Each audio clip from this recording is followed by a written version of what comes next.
So, where did you get the idea for the story? I actually got the idea probably over a decade ago.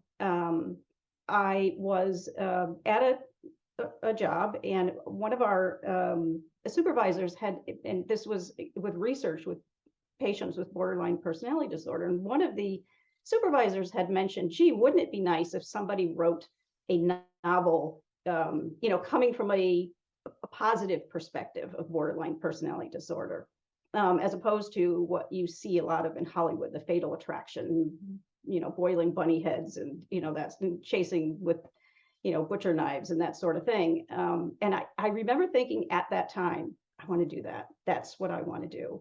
And maybe it was just sort of a blending of all the worlds for me, but I just thought that, that would be wonderful to show borderline personality disorder from a compassionate perspective, because as I said, we just don't get that a lot.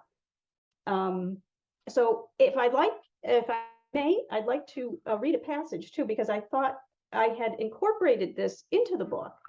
And going over this morning of what I would like to talk about, I think that this sums it up very well. And again, I will talk later about where I found a lot of these inner thoughts of borderline women, because I did not make this up. And this really comes from how some women feel about having the disorder.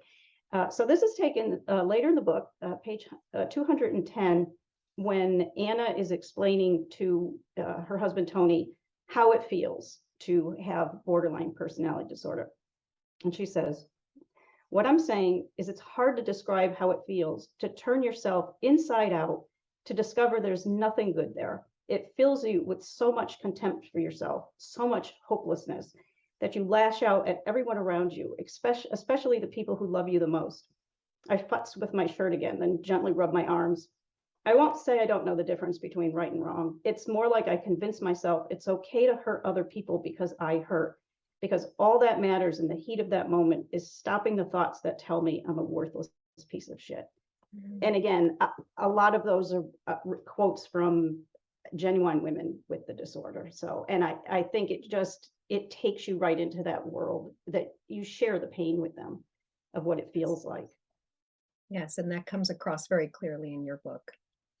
And what about the cover? Sweet Baby Mine has a unique and very beautiful cover. So, where did that come from? Did you consider multiple options, or did you always have the warbler in mind?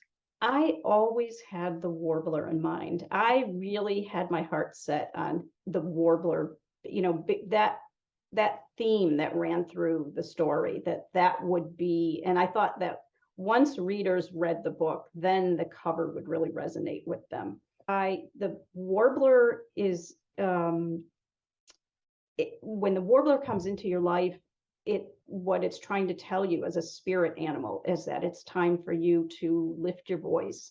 It's time for you to express yourself and be heard.